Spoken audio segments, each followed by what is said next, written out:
ಎಲ್ಲರಿಗೂ ಕೂಡ ಶ್ರೀಕೃಷ್ಣ ಪರಮಾತ್ಮನ ವಚನಾಮೃತಕ್ಕೆ ಆಧಾರದ ಸ್ವಾಗತ ಸುಸ್ವಾಗತ.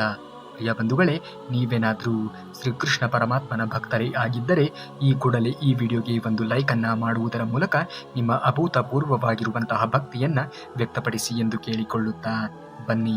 ದಿನದಲ್ಲಿ ಒಮ್ಮೆಯಾದರೂ ಕೂಡ ಶ್ರೀಕೃಷ್ಣ ಪರಮಾತ್ಮನ ವಚನಾಮೃತವನ್ನು ಕೇಳಿ ನಮ್ಮ ಜೀವನವನ್ನು ಪಾವನ ಮಾಡಿಕೊಳ್ಳೋಣ. ಚಿಂತಿಸಲು ನೀನೇನು ಕಳೆದುಕೊಂಡಿರುವೆ, ನಿಶ್ಚಿಂತೆಯಿಂದ ಇರಲು ನೀನೇನು ಪಡೆದುಕೊಂಡಿರುವೆ. 3 ದಿನದ ಈ ಒಂದು ನಾಟಕದಲ್ಲಿ ಕಳೆದುಕೊಳ್ಳಬೇಕಾಗಿರುವುದು ಕರ್ಮವೊಂದೇ, ಪಡೆಯಬೇಕಾಗಿರುವುದು ಪುಣ್ಯವೊಂದೇ. ಹಾಗಾಗಿ ಜೀವನದಲ್ಲಿ ಏನೋ ಆಗಿದೆ ಎಂದು ಚಿಂತನೆಯನ್ನು ಮಾಡುತ್ತಾ ಕಾಲಹರಣವನ್ನು ಏಕೆ ಮಾಡುತ್ತಾ ಕೊರಗುತ್ತೀಯಾ? ಮುಂದೆ ಆಗಬೇಕಾಗಿರುವುದರ ಬಗ್ಗೆ ಯೋಚನೆಗಳನ್ನು ಮಾಡು. ನೀನು ಯೋಚನೆ ಮಾಡುವುದು ಕೇವಲ ನಿನ್ನ ಜೀವನದ ಏಳಿಗೆಗೋಸ್ಕರ ಮಾತ್ರ ಇರಬೇಕೇ ವಿನಃ ಸುಖ ಸುಮ್ಮನೆ ನಡೆದು ಹೋಗಿರುವಂತಹ ಘಟನೆಗಳನ್ನು ಕುರಿತು ಮತ್ತೆ ಮತ್ತೆ ಯೋಚನೆಗಳನ್ನು ಮಾಡುತ್ತಾ ನಿನ್ನ ಅತ್ಯಮೂಲ್ಯವಾಗಿರುವಂತಹ ಭವಿಷ್ಯವನ್ನು ಏಕೆ ಹಾಳು ಮಾಡಿಕೊಳ್ಳುತ್ತೀಯಾ? ಭವಿಷ್ಯದಲ್ಲಿ ಏನಾಗುತ್ತದೆ ಎಂದು ಯಾರಿಗೂ ಕೂಡ ತಿಳಿದಿಲ್ಲ ಮತ್ತು ಏನಾಗಲಿಲ್ಲ ಎಂದು ಚಿಂತೆ ಏಕೆ? ನಾಳೆಯ ದಿವಸಗಳು ನೀನು ಅಂದುಕೊಂಡಂತೆ ಜರುಗಬೇಕು ಅಂದರೆ ಇಂದು ನೀನು ಯಾವ ಕೆಲಸಗಳನ್ನು ಮಾಡುತ್ತೀಯಾ ಅನ್ನುವುದು ತುಂಬಾ ಮುಖ್ಯವಾಗುತ್ತದೆ. ಹಾಗಾಗಿ ನಾಳೆಯ ನಿಮ್ಮ ಭವಿಷ್ಯಗಳು ಉಜ್ವಲವಾಗಿ ಇರಬೇಕು ಅಂದರೆ ಇಂದಿನ ದಿನವನ್ನು ನೀವು ಸರಿಯಾದ ರೀತಿಯಲ್ಲಿ ಕ್ರಮಾನುಗತವಾಗಿ ಬಳಸಿಕೊಳ್ಳುವುದನ್ನು ನೋಡಬೇಕು. ಅಂದಾಗ ಮಾತ್ರ ನಾಳೆಯ ನಿಮ್ಮ ಜೀವನದ ಭವಿಷ್ಯ ಎನ್ನುವುದು ಉಜ್ವಲವಾಗಿ ಇರುವುದಕ್ಕೆ ಸಾಧ್ಯವಾಗುವುದು. ನಿನ್ನ ಕೆಲಸವನ್ನು ಮಾಡು. ಜಯ ಸೋಲಿನ ಒಂದು ಯೋಚನೆಗಳನ್ನು ಬಿಟ್ಟು ಬಿಡು. ನಿನ್ನ ಕರ್ತವ್ಯದ ಕಡೆಗೆ ಗಮನವನ್ನು ಕೊಡು. ಖಂಡಿತವಾಗಿಯೂ ಕೂಡ ನಿನ್ನ ಪ್ರಯತ್ನ ಎನ್ನುವುದು ಪ್ರಾಮಾಣಿಕತೆಯಿಂದ ನಿರಂತರವಾಗಿ ಇದ್ದಾಗ ಖಂಡಿತವಾಗಿಯೂ ಆ ಒಂದು ಪ್ರಯತ್ನಕ್ಕೆ ಫಲವನ್ನು ಆ ದೇವರು ಸಮಯ ಸಂದರ್ಭವನ್ನು ನೋಡಿ ಕರುಣಿಸುತ್ತಾನೆ. ದೇವರ ಮೇಲೆ ನಂಬಿಕೆಗೆ ನಗಿಡು. ಖಂಡಿತವಾಗಿಯೂ ಕೂಡ ನೀನು ಅಂದುಕೊಂಡಂತಹ ಕೆಲಸವನ್ನು ಸಾಧಿಸುತ್ತೀಯಾ? ಭೂಮಿಯ ಮೇಲೆ ಹೇಗೆ ಋತುವಿನ ಬದಲಾವಣೆ ಆಗುತ್ತದೆಯೋ ಹಾಗೆಯೇ ಮನುಷ್ಯರ ಜೀವನದಲ್ಲಿ ಸುಖ ಮತ್ತು ದುಃಖಗಳು ಬಂದು ಹೋಗುತ್ತವೆ. ಅದರ ಬಗ್ಗೆ ಯೋಚನೆಗಳನ್ನು ಮಾಡುತ್ತಾ ನಿಮ್ಮ ಅತ್ಯಮೂಲ್ಯವಾಗಿರುವಂತಹ ಜೀವನವನ್ನು ಹಾಳು ಮಾಡಿಕೊಳ್ಳಬಾರದು. ಸುಖವೂ ಬರುತ್ತದೆ, ದುಃಖವೂ ಕೂಡ ಬರುತ್ತದೆ. 2 ಪರಿಸ್ಥಿತಿಗಳನ್ನು ಸಮಾನ ಒಂದು ಮನಸ್ಥಿತಿಯಿಂದ ಸ್ವೀಕರಿಸುವುದನ್ನು ಮನುಷ್ಯ ಕಲಿಯಬೇಕು. ಅಂದಾಗ ಮಾತ್ರ ಮನುಷ್ಯ ಮುಂದುವರಿಯುವುದಕ್ಕೆ ಸಾಧ್ಯವಾಗುವುದು. ಸೋತ ಜಾಗದಲ್ಲಿಯೇ ಗೆಲ್ಲುವುದನ್ನು ಕಲಿಯಬೇಕು. ಅಂದಾಗ ಮಾತ್ರ ನಿಮ್ಮ ಬಗ್ಗೆ ಆಡಿಕೊಂಡಂಥವರ ಬಾಯಿಯಲ್ಲಿ ನೀವು ಎಂದಿಗೂ ಕೂಡ ಈ ತರಹದ ಕೆಲಸಗಳನ್ನು ಅಥವಾ ಮಾಡುವುದಿಲ್ಲ ಎನ್ನುವಂತಹ ಒಂದು ನಂಬಿಕೆ ಅವರಲ್ಲಿ ಉದ್ಭವ ಆಗಬೇಕು. ಸೋತ ಜಾಗದಲ್ಲಿಯೇ ಗೆಲ್ಲುವುದನ್ನು ಮೊದಲು ಪ್ರಯತ್ನ ಮಾಡುವುದನ್ನು ಕಲಿಯಬೇಕು. ಯಾರೋ ಏನೋ ಹೇಳುತ್ತಿದ್ದಾರೆ ಎಂದು ಖಂಡಿತವಾಗಿಯೂ ಕೂಡ ಯೋಚನೆಗಳನ್ನು ಮಾಡುತ್ತಾ ಅವರ ಜೊತೆಗೆ ಮಾತನಾಡುವುದಕ್ಕೆ ಹೋಗಬೇಡಿ.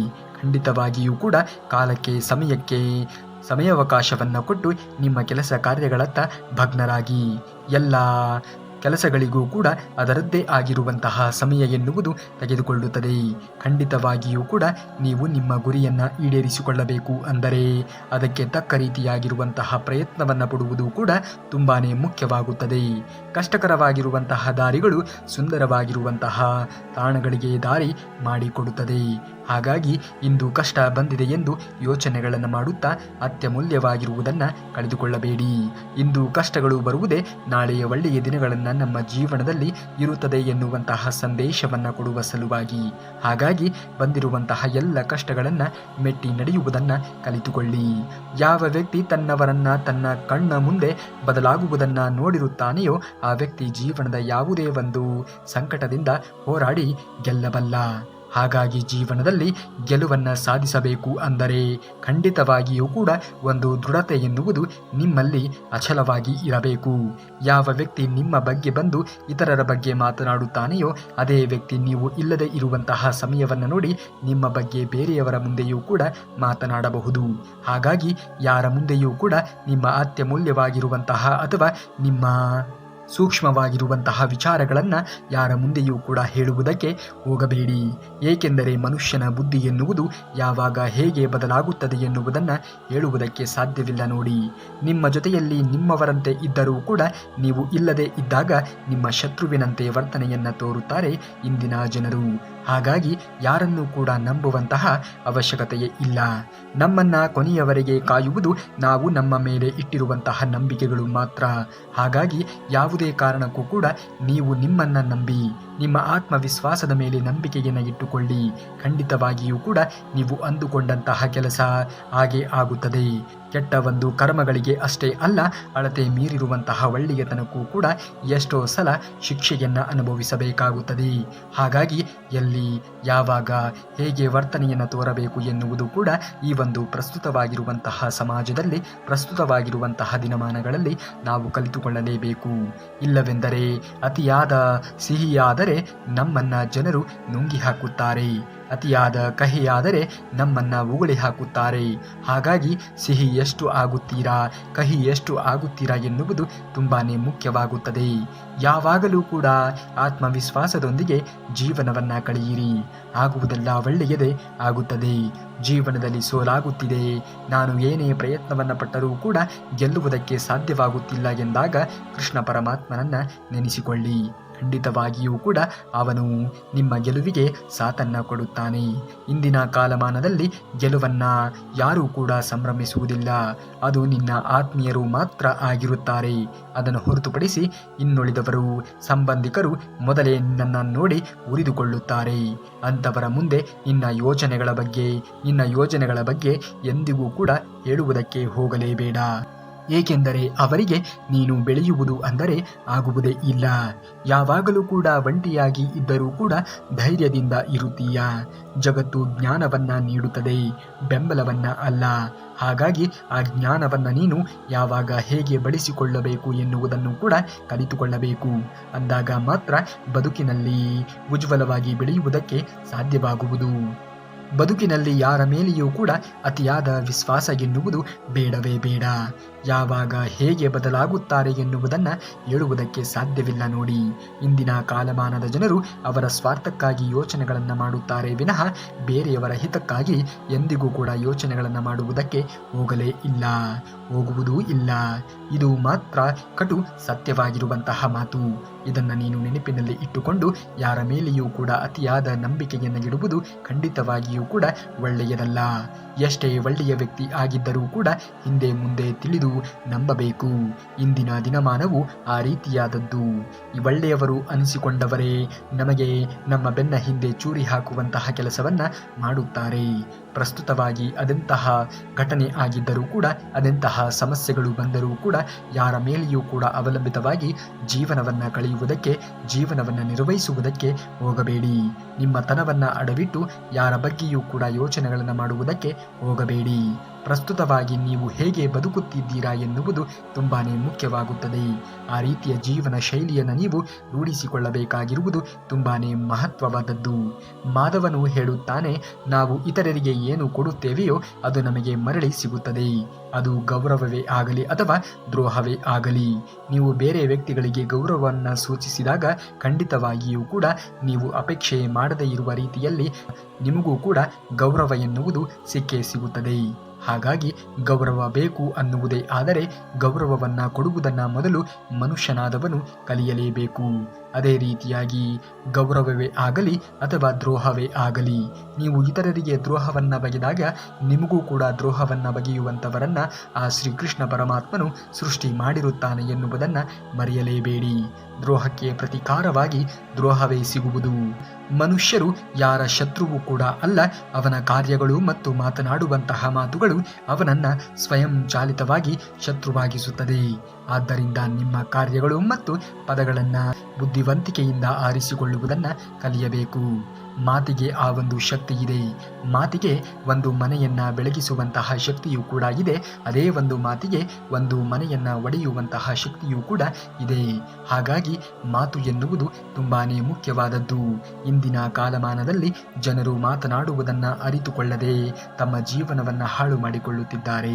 ತಮ್ಮ ಸಂಬಂಧಗಳಿಂದ ದೂರವೇ ಉಳಿದು ಬಿಡುತ್ತಿದ್ದಾರೆ. ಮಾತನಾಡಬೇಕು ಅನ್ನುವುದು ತುಂಬಾನೇ ಅವಶ್ಯಕ. ಆದರೆ ಆ ಮಾತನ್ನ ಹೇಗೆ ಆಡುತ್ತೇವೆ ಎನ್ನುವುದು ತುಂಬಾನೇ ಮುಖ್ಯವಾದದ್ದು. ಆ ಮಾತು ನಿಮ್ಮ ಸಂಬಂಧವನ್ನ ಬೆಳೆಸಬಹುದು, ಅದೇ ಒಂದು ಮಾತು ನಿಮ್ಮ ಸಂಬಂಧವನ್ನ ಕೆಡಿಸಿಬಿಡಬಹುದು.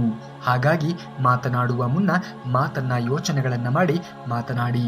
ಖಂಡಿತವಾಗಿಯೂ ಕೂಡ ನಿಮ್ಮ ಸಂಬಂಧಗಳಲ್ಲಿ ಒಂದು ಗಟ್ಟಿತನ ಅನ್ನುವುದು ಬೆಳೆಯುವುದಕ್ಕೆ ಸಾಧ್ಯವಾಗುವುದು. ಎಲ್ಲಿ ನೀ ನನ್ನ ಅಗೌರವದಿಂದ ನೋಡುತ್ತಾರೆಯೋ ಅಲ್ಲಿ ಅರೆಕ್ಷಣವೂ ಕೂಡ ನಿಲ್ಲಲೇಬೇಡ. ಯಾವುದೇ ಕಾರಣಕ್ಕೂ ಕೂಡ ನಿನ್ನನ್ನು ಗೌರವವನ್ನು ಸೂಚಿಸುವವರು ಕೆಳಮಟ್ಟದಲ್ಲಿ ಇದ್ದರೇನಂತೆ, ಕೆಳಮಟ್ಟದಲ್ಲಿ ಬೆಳೆಯುತ್ತಿದ್ದಾರೇನಂತೆ, ಅವರಿಗೆ ನೀನು ಕೂಡ ಗೌರವವನ್ನು ಸೂಚಿಸುವುದನ್ನು ಕಲಿತುಕೋ. ಅಗೌರವದಿಂದ ಕಾಣುವಂತಹ ವ್ಯಕ್ತಿಗಳ ಮುಂದೆ ನಿನ್ನನ್ನು ತಲೆ ಎತ್ತಿ ಬಾಳುವಂತೆ ಮಾಡುತ್ತೇನೆ, ಚಿಂತೆಯನ್ನು ಮಾಡುವುದಕ್ಕೆ ಹೋಗಬೇಡ ಎಂದು ಹೇಳುತ್ತಾನೆ ಶ್ರೀಕೃಷ್ಣ ಪರಮಾತ್ಮ. ಕೃಷ್ಣ ಪರಮಾತ್ಮನನ್ನು ನಂಬಿ ಆತ ಖಂಡಿತವಾಗಿಯೂ ಕೂಡ ನಿಮ್ಮ ಎಲ್ಲ ಸಮಸ್ಯೆಗಳಿಗೆ ಪರಿಹಾರವನ್ನು ಸೂಚಿಸುತ್ತಾನೆ. ಕೃಷ್ಣ ಪರಮಾತ್ಮನನ್ನು ನಂಬಿ ಜೀವನವನ್ನು ಮಾಡುತ್ತಿರುವವರಿಗೆ ಯಾವುದೇ ರೀತಿಯ ಸಮಸ್ಯೆಗಳು ಎನ್ನುವುದು ಉದ್ಭವ ಆಗುವುದೇ ಇಲ್ಲ. ಜೀವನದಲ್ಲಿ ಎಲ್ಲವೂ ಕೂಡ ಕಳೆದುಕೊಂಡೆ ಎಂದು ಹತಾಶೆಗೆ ಒಳಗಾಗಬೇಡ.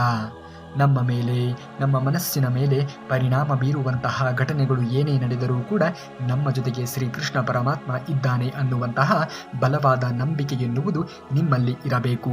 ಆಗ ಖಂಡಿತವಾಗಿಯೂ ಕೂಡ ನಿಮ್ಮ ಜೊತೆಗೆ ಶ್ರೀಕೃಷ್ಣ ಪರಮಾತ್ಮ ಬಂದು ನಿಮ್ಮ ಎಲ್ಲ ಸಮಸ್ಯೆಗಳಿಗೆ ಸೂಕ್ತ ರೀತಿಯಾಗಿರುವಂತಹ ಪರಿಹಾರವನ್ನು ಸೂಚಿಸುತ್ತಾನೆ. ನಾಣ್ಯಗಳು ಸದ್ದು ಮಾಡಿದ ಕೂಡಲೇ ನೋಟುಗಳು ತಮ್ಮ ಮೌಲ್ಯವನ್ನು ಕಳೆದುಕೊಳ್ಳುವುದಿಲ್ಲ. ಹಾಗೆಯೇ ಸಮಯ ಸಾಧಕರು ಅರಿತುಕೊಂಡ ಕೂಡಲೇ ಶ್ರೇಷ್ಠ ವ್ಯಕ್ತಿಗಳ ಘನತೆ ಎನ್ನುವುದು, ಮರ್ಯಾದೆ ಎನ್ನುವುದು, ಗೌರವ ಎನ್ನುವುದು ಯಾವುದೇ ಕಾರಣಕ್ಕೂ ಕೂಡ ಧಕ್ಕೆಗೆ ಒಳಗಾಗುವುದಿಲ್ಲ. ಮಾತನಾಡುವಂಥವರು ಸಾವಿರ ರೀತಿಯಲ್ಲಿ ಮಾತನಾಡುತ್ತಾರೆ. ನಿಮ್ಮ ಬಗ್ಗೆ, ನಿಮ್ಮತನದ ಬಗ್ಗೆ, ನಿಮ್ಮ ವ್ಯಕ್ತಿತ್ವದ ಬಗ್ಗೆ ನಿಮಗೆ ಮಾತ್ರ ತಿಳಿದಿರುತ್ತದೆ. ನಿಮ್ಮನ್ನು ಯಾರು ಅರಿತುಕೊಂಡಿರುತ್ತಾರೆಯೋ ಅವರು ಮಾತ್ರ ನಿಮ್ಮ ಜೊತೆಯಲ್ಲಿ ಶಾಶ್ವತವಾಗಿ ಉಳಿಯುವುದಕ್ಕೆ ಸಾಧ್ಯವಾಗುವುದು. ಯಾರು ನಿಮ್ಮನ್ನು ಅರಿತುಕೊಳ್ಳುವುದಿಲ್ಲವೋ ಅವರು ಎಂದಿಗೂ ಕೂಡ ನಿಮ್ಮ ಜೊತೆಗೆ ಜೀವನದ ಉದ್ದಕ್ಕೂ ಕೂಡ ಇರುತ್ತಾರೆ ಎನ್ನುವುದನ್ನು ಹೇಳುವುದಕ್ಕೆ ಸಾಧ್ಯವೇ ಇಲ್ಲ. ಏಕೆಂದರೆ ಇವತ್ತು ಯಾರು ಅರಿತುಕೊಳ್ಳುತ್ತಾರೆಯೋ ಅವರು ಮಾತ್ರ ಜೀವನದಲ್ಲಿ ಜೊತೆಯಾಗಿ ಇರುವುದಕ್ಕೆ ಸಾಧ್ಯವಾಗುವುದು. ಯಾರು ಅರಿತುಕೊಳ್ಳದೇ ಇರುತ್ತಾರೆಯೋ ಅವರು ಖಂಡಿತವಾಗಿಯೂ ಕೂಡ ಜೀವನದ ಉದ್ದಕ್ಕೂ ಇರುತ್ತಾರೆ ಎನ್ನುವುದನ್ನು ಹೇಳುವುದಕ್ಕೆ ಅಸಾಧ್ಯ. ಅಕ್ಕಿಯು ಅನ್ನಕ್ಕೆ ಕೇಳಿತು, ನೀನು ನಾನೇ ಆಗಿದ್ದೆ, ಆದರೆ ಅದು ಹೇಗೆ ನೀನು ಅನ್ನವಾದೆ ಎಂದು. ಅನ್ನ ಸುಂದರವಾಗಿ ಉತ್ತರಿಸಿತ್ತು, ನೀರು ಮತ್ತು ಬೆಂಕಿಗಳ ಸಂಪರ್ಕಕ್ಕೆ ನಾನು ಒಳಗಾದೆ. ಅವುಗಳ ಒಂದು ಸಂಸ್ಕಾರದಿಂದ ಮೃದುವಾದೆ ಮತ್ತು ಮಧುರವಾದೆ. ಅಕ್ಕಿ ಎನ್ನುವಂತಹ ಭಾವವನ್ನು ಕಳೆದುಕೊಂಡೆ, ಅನ್ನ ಎನ್ನುವಂತಹ ಭಾವವನ್ನು ಪಡೆದುಕೊಂಡೆ. ಹಾಗಾಗಿ ಮನುಷ್ಯ ಬೆಂದಷ್ಟು ಬೆಲೆ ಎನ್ನುವುದು ಹೆಚ್ಚಾಗುವುದು. ಕಷ್ಟವೇ ಬರಲಿ, ದುಃಖವೇ ಬರಲಿ, ಏನೇ ಬಂದರೂ ಕೂಡ ಎಲ್ಲವನ್ನ ಸಮಾನ ಮನಸ್ಥಿತಿಯಿಂದ ಸ್ವೀಕರಿಸುವುದನ್ನು ಕಲಿಯಬೇಕು. ಏಕೆಂದರೆ ದೇವರಿಗೆ ಗೊತ್ತಿದೆ ಯಾವುದನ್ನು ಕೊಡಬೇಕು, ಯಾವುದನ್ನು ಕೊಡಬಾರದು ಎನ್ನುವುದು. ಹಾಗಾಗಿ ದೇವರ ಮೇಲೆ ನಂಬಿಕೆಯನ್ನು ಇಡಿ, ಆಗುವುದೆಲ್ಲ ಒಳ್ಳೆಯದೇ ಆಗುತ್ತದೆ. ಅನ್ನ ಎನ್ನುವಂತಹ ಭಾವವನ್ನು ಪಡೆದುಕೊಂಡೆ ಎಂದು ಅಕ್ಕಿ ಹೇಳುತ್ತದೆ ಅಲ್ಲವೇ? ಅದೇ ರೀತಿಯಾಗಿ ವ್ಯಕ್ತಿತ್ವ ಎನ್ನುವುದು ರೂಪಿತವಾಗಬೇಕು, ಯಶಸ್ಸು ಎನ್ನುವುದು ರೂಪಿತವಾಗಬೇಕು. ನೀವು ಅಂದುಕೊಂಡಂತಹ ಗುರಿಯನ್ನು ಈಡೇರಿಸಿಕೊಳ್ಳಬೇಕು ಅನ್ನುವುದೇ ಆದರೆ ಜೀವನದಲ್ಲಿ ಏನೇ ಬಂದರೂ ಕೂಡ ಮೊದಲು ಅಲ್ಲಿ ಬೆಂದು ಬಳಲಬೇಕು. ಆಗ ಮಾತ್ರ ಜೀವನದಲ್ಲಿ ಅಂದುಕೊಂಡ ರೀತಿಯಲ್ಲಿ ಬದುಕುವುದಕ್ಕೆ ಸಾಧ್ಯವಾಗುವುದು. ಜೀವನದಲ್ಲಿ ಯಶಸ್ಸನ್ನು ಕಂಡಿರುವಂತಹ ವ್ಯಕ್ತಿಗಳು ಹಾಗೆ ಒಂದೇ ಸಮನೆ ಯಶಸ್ಸನ್ನು ಕಂಡಿರುವುದಿಲ್ಲ. ಹಲವಾರು ನೋವುಗಳನ್ನು, ಹಲವಾರು ಸಮಸ್ಯೆಗಳನ್ನು, ಹಲವಾರು ಟೀಕೆ ಟಿಪ್ಪಣಿಗಳನ್ನು ಪಡೆದ ನಂತರದಲ್ಲಿಯೇ ಅವರು ಯಶಸ್ಸನ್ನು ಕಂಡಿರುತ್ತಾರೆ. ಬೇಕಾದರೆ ನೀವು ಯಶಸ್ಸನ್ನು ಕಂಡಿರುವಂತಹ ವ್ಯಕ್ತಿಗಳ ಜೀವನ ಚರಿತ್ರೆಯನ್ನು ಒಮ್ಮೆ ಆಲಿಸಿ, ಆಗ ನಿಮಗೆ ಗೋಚರವಾಗುವುದು. ಅದೇ ರೀತಿ ಸಜ್ಜನರ ಸಂಘದಿಂದ ನಮ್ಮಲ್ಲಿ ಇರುವಂತಹ ಅಜ್ಞಾನವನ್ನು ತೊರೆದು ದುನ್ಮಾನಗಳು ಎನ್ನುವಂತಹ ಕಠಿಣ್ಯತೆಯನ್ನು ತೊಲಗಿಸಿ ಹಿಡಿದಂತಹ ಕೆಲಸವ ದೃಢ ಚಿತ್ತವಾಗಿ ಮಾಡಿದರೆ ಸಮಯ ಸಾಧಕರ ಸದ್ದು ಅಡಗಿಸಿ ಹೋಗುತ್ತದೆ. ಹಾಗಾಗಿ ಖಂಡಿತವಾಗಿಯೂ ಕೂಡ ಯಾರೋ ಏನೋ ಹೇಳುತ್ತಿದ್ದಾರೆ ಎಂದು ಚಿಂತೆಗೆ ಒಳಗಾಗಬೇಡಿ. ನಿಮ್ಮ ಕೆಲಸ ಕಾರ್ಯಗಳನ್ನು ಶ್ರದ್ಧೆಯಿಂದ ಮುಂದುವರಿಸಿ. ಖಂಡಿತವಾಗಿಯೂ ಕೂಡ ಯಶಸ್ಸನ್ನು ಕಂಡೇ ಕಾಣುತ್ತೀರಾ. ಮರದ ಕೆಳಗೆ ಹಾಕಿದಂತಹ ನೀರು ಮರದ ಎಲೆಯ ತುದಿಯವರೆಗೆ ಹೇಗೆ ತಲುಪುತ್ತದೆಯೋ ಹಾಗೆಯೇ ಪ್ರೀತಿ ಪೂರ್ವಕವಾಗಿ ಮಾಡಿರುವಂತಹ ಎಲ್ಲ ಕೆಲಸಗಳು ಭಗವಂತನಿಗೆ ಸಲ್ಲುತ್ತದೆ. ಭಗವಂತನ ಮೇಲೆ ನಂಬಿಕೆಯನ್ನಗಿಡಿ. ಭಗವಂತ ಒಬ್ಬನೇ ನಿಮ್ಮ ಕಷ್ಟ ಮತ್ತು ದುಃಖ ಎರಡರಲ್ಲಿಯೂ ಕೂಡ ಮತ್ತು ನಿಮ್ಮ ಸಂತೋಷ ಈ ಮೂರರಲ್ಲಿಯೂ ಕೂಡ ಇದ್ದೇ ಇರುತ್ತಾನೆ. ದೇಹವನ್ನು ಹಾಳು ಮಾಡುವಂತಹ ಆಹಾರ, ಮನಸ್ಸನ್ನು ಹಾಳು ಮಾಡುವಂತಹ ಆಲೋಚನೆಗಳು ಮತ್ತು ಮನಸ್ಥಿತಿಯನ್ನು ಹಾಳು ಮಾಡುವಂತಹ ಜನರಿಂದ ದೂರ ಇರಬೇಕು. ಅಂದಾಗ ಮಾತ್ರ ಬದುಕಿನಲ್ಲಿ ಯಶಸ್ಸನ್ನು ಕಾಣುವುದಕ್ಕೆ ಸಾಧ್ಯವಾಗುವುದು. ಆಗುವುದೆಲ್ಲ ಒಳ್ಳೆಯದೇ ಆಗುತ್ತದೆ. ಮನಸ್ಸು ಬಿಚ್ಚಿ ಮಾತನಾಡುವುದನ್ನು ಕಲಿತುಕೊಳ್ಳಿ. ಬೆಲೆ ಇಲ್ಲದ ಮಾತುಗಳನ್ನು ಆಡಿ ನಿಮ್ಮ ತನವನ್ನು ಏಕೆ ಕಳೆದುಕೊಳ್ಳುತ್ತೀರಾ? ಬೆಲೆ ಇರುವಂತಹ ಮಾತುಗಳನ್ನು ಆಡಿ ನಿಮ್ಮ ತನವನ್ನು ಗಟ್ಟಿಗೊಳಿಸಿಕೊಳ್ಳಿ. ಖಂಡಿತವಾಗಿಯೂ ಕೂಡ ಮಾತು ಎನ್ನುವುದು ಮುತ್ತಿನಂತೆ ಇರಬೇಕು. ಮಾತನಾಡುವ ಮುನ್ನ ಸ್ವಲ್ಪ ಯೋಚನೆಗಳನ್ನು ಮಾಡಿ ಮಾತನಾಡಿ. ಮಾತೇ ನಿಮ್ಮ ವ್ಯಕ್ತಿತ್ವವನ್ನು ರೂಪಿಸುತ್ತದೆ. ಮಾತೇ ನಿಮ್ಮ ತನವನ್ನು ರೂಪಿಸುತ್ತದೆ. ಮಾತೇ ನಿಮಗೆ ಸಮಾಜದಲ್ಲಿ ಗೌರವವನ್ನು ತಂದುಕೊಡುತ್ತದೆ. ಹಾಗಾಗಿ ಆ ಮಾತನ್ನು ಹೇಗೆ ಮಾತನಾಡುತ್ತೀರಾ ಎನ್ನುವುದು ತುಂಬಾ ಮುಖ್ಯವಾದದ್ದು. ಮಾತು ಬಲ್ಲವನಿಗೆ ಜಗಳವಿಲ್ಲ, ಊಟ ಬಲ್ಲವನಿಗೆ ರೋಗ ಇಲ್ಲ ಎನ್ನುವ ಮಾತಿಗೆ ಅನುಗುಣವಾಗಿ ಮಾತನಾಡುವುದನ್ನು ಮನುಷ್ಯ ಕಲಿಯಬೇಕು. ಆಯಾಸ ಎಂದಿಗೂ ಕೂಡ ಕೆಲಸದಿಂದ ಉಂಟಾಗುವುದಿಲ್ಲ. ಚಿಂತೆ, ಹತಾಶೆ, ಭಯ ಮತ್ತು ಅತೃಪ್ತಿಯಿಂದ ಉಂಟಾಗುತ್ತದೆ. ಹಾಗಾಗಿ ಅತಿಯಾಗಿ ಆಯಾಸವನ್ನು ತಂದುಕೊಳ್ಳುವುದಕ್ಕೆ ಹೋಗಲೇಬೇಡಿ. ಚಿಂತೆಯನ್ನು ಮಾಡುವುದನ್ನು ಬಿಟ್ಟು ಬಿಡು. ಹತಾಶೆಗೆ ಒಳಗಾಗುವುದನ್ನು ಬಿಟ್ಟು ಬಿಡು. ಜೀವನದಲ್ಲಿ ಏನೇ ಬಂದರೂ ಕೂಡ ಸಮಾನವಾಗಿರುವಂತಹ ಮನಸ್ಥಿತಿಯಿಂದ ಸ್ವೀಕರಿಸುವುದನ್ನು ಮೊದಲು ಕಲಿತುಕೋ. ಸಮಯವು ಜನರಿಗೆ ಎಲ್ಲವನ್ನ ಕಲಿಸುತ್ತದೆ. ಒಟ್ಟಿಗೆ ವಾಸಿಸುವುದು ಮತ್ತು ಜನರಿಲ್ಲದೆ ಬದುಕುವುದು ಎಲ್ಲವನ್ನೂ ಕೂಡ ಕಲಿಸುತ್ತದೆ. ಜನರ ಜೀವನಕ್ಕೆ ಅನುಗುಣವಾಗಿ, ಸಮಯಕ್ಕೆ ಅನುಗುಣವಾಗಿ ನೀನು ನಿನ್ನ ವರ್ತನೆಯನ್ನು ತೋರುವುದನ್ನು ನಿಲ್ಲಿಸು. ನಿನ್ನ ತನವನ್ನು ಅಡವಿಟ್ಟು ಖಂಡಿತವಾಗಿಯೂ ಕೂಡ ಬದುಕುವುದಕ್ಕೆ ಹೋಗಬೇಡ. ಆಗ ನಿನ್ನ ತನಕ್ಕೆ ಯಾವುದೇ ರೀತಿಯಾಗಿರುವಂತಹ ಗೌರವ ಎನ್ನುವುದು ಸಿಗುವುದಕ್ಕೆ ಅಸಾಧ್ಯವಾದೀತು. ಸಕ್ಕರೆಯ ಸಹವಾಸವನ್ನು ಮಾಡಿರುವಂತಹ ಹಾಲು ಸಿಹಿ ಆಗುತ್ತದೆ. ಅದೇ ಹುಳಿಯ ಒಂದು ಸಹವಾಸವನ್ನು ಮಾಡಿರುವಂತಹ ಹಾಲು ಒಡೆದು ಹೋಗುತ್ತದೆ. ಅದೇ ರೀತಿ ಬದುಕಿನಲ್ಲಿ ಒಳ್ಳೆಯವರ ಸಹವಾಸವನ್ನು ಮಾಡಿದರೆ ಜೀವನ ಎನ್ನುವುದು ಸುಗಮಯವಾಗಿ ಸಾಗುವುದು, ಸುಖಕರವಾಗಿ ನೆರವೇರುವುದು. ಖಂಡಿತವಾಗಿಯೂ ಕೂಡ ನಾವು ಯಾರ ಒಂದು ಸಹವಾಸವನ್ನು ಮಾಡುತ್ತೇವೆ ಎನ್ನುವುದು ತುಂಬಾ ಮುಖ್ಯವಾದದ್ದು. ಹಾಗಾಗಿ ಸಹವಾಸವನ್ನು ಮಾಡುವ ಮೊದಲು ಆ ವ್ಯಕ್ತಿಯ ಬಗ್ಗೆ ಸಂಪೂರ್ಣವಾಗಿ ತಿಳಿದುಕೊಳ್ಳಿ. ಆ ವ್ಯಕ್ತಿ ಹೇಗೆ ಇದ್ದಾನೆ ಎನ್ನುವುದು ತುಂಬಾ ಮುಖ್ಯವಾಗುತ್ತದೆ. ಒಳ್ಳೆಯ ವ್ಯಕ್ತಿ, ಒಳ್ಳೆಯ ವ್ಯಕ್ತಿತ್ವ ಎನ್ನುವುದು ಆತನಲ್ಲಿ ಇದ್ದಾಗ ಖಂಡಿತವಾಗಿಯೂ ಕೂಡ ಆ ಒಂದು ಗುಣಗಳು ನಿಮ್ಮಲ್ಲಿಯೂ ಕೂಡ ಕ್ರಮೇಣವಾಗಿ ಬೆಳೆಯುವುದು. ಕೆಟ್ಟವರ ಸಹವಾಸ ಮಾಡಿರುವಂತಹ ಜೀವನ ಒಡೆದು ಹೋಗುತ್ತದೆ. ಜೀವನದಲ್ಲಿ ಎಂದಿಗೂ ಕೂಡ ಕೆಟ್ಟವರ ಒಂದು ಸಹವಾಸವನ್ನು ಮಾಡುವುದಕ್ಕೆ ಹೋಗಲೇಬೇಡಿ. ಏನೇ ಆದರೂ ಕೂಡ ಒಳ್ಳೆಯ ಆಲೋಚನೆಗಳನ್ನು ಮೈಗೂಡಿಸಿಕೊಳ್ಳಿ. ಒಳ್ಳೆಯತನದಿಂದ ಜೀವನವನ್ನು ನಿರ್ವಹಿಸಿ. ತಂದೆ ತಾಯಿಗಳಿಗೆ ಒಳ್ಳೆಯ ಮಕ್ಕಳಾಗಿ ಜೀವನವನ್ನು ನಿರ್ವಹಿಸಿ. ಯಾವುದೇ ಕಾರಣಕ್ಕೂ ಕೂಡ ನಿಮ್ಮಿಂದ ತಂದೆ ತಾಯಿಗೆ ಕೆಟ್ಟ ಹೆಸರು ಬರದಂತೆ ನೋಡಿಕೊಳ್ಳಿ. ಇದೇ ಇವತ್ತಿನ ಜೀವನದಲ್ಲಿ ಮುಖ್ಯವಾದದ್ದು. ಯಾವುದೇ ಕಾರಣಕ್ಕೂ ಕೂಡ ತಂದೆ ತಾಯಿಗಳಿಗೆ ಇದ್ದಂತಹ ದಿನಗಳಲ್ಲಿ ಅನಾಥಾಶ್ರಮಗಳಿಗೆ ಸೇರಿಸುವಂತಹ ಕೆಲಸವನ್ನು ಮಾಡಲೇಬೇಡಿ. ಖಂಡಿತವಾಗಿಯೂ ಕೂಡ ನೀವು ಈ ಒಂದು ಕೆಲಸವನ್ನು ಮಾಡಿದರೆ ನಿಮ್ಮ ಮಕ್ಕಳು ಕೂಡ ನಾಳೆ ಅದೇ ಕೆಲಸವನ್ನು ಮಾಡುತ್ತಾರೆ ಎನ್ನುವುದನ್ನು ಮರೆಯಬೇಡಿ.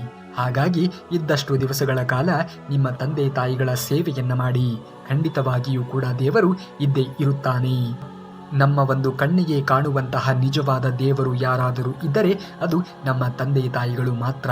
ಹಾಗಾಗಿ ಯಾವ ವ್ಯಕ್ತಿಯು ತಂದೆ ತಾಯಿಗಳ ಪಾದವನ್ನು ಸ್ಪರ್ಶಿಸಿ, ಯಾವ ವ್ಯಕ್ತಿಯು ತಂದೆ ತಾಯಿಗೆ ಒಳ್ಳೆಯ ರೀತಿಯ ಜೀವನವನ್ನು ನಿರ್ವಹಿಸಿಕೊಡುತ್ತಾನೆಯೋ, ಅವರ ಕೊನೆಯ ಹಂತಗಳಲ್ಲಿ ಯಾವ ವ್ಯಕ್ತಿಯು ಜೊತೆಯಾಗಿ ನಿಲ್ಲುತ್ತಾನೆಯೋ ಅಂಥವರಿಗೆ ಮೋಕ್ಷ ಎನ್ನುವುದು ಪ್ರಾಪ್ತಿಯಾಗುವುದು. ಖಂಡಿತವಾಗಿಯೂ ಕೂಡ ತಂದೆ ತಾಯಿಗಳಿಗೆ ಒಳ್ಳೆಯ ಮಕ್ಕಳಾಗಿ ಜೀವನವನ್ನು ನಿರ್ವಹಿಸಿ.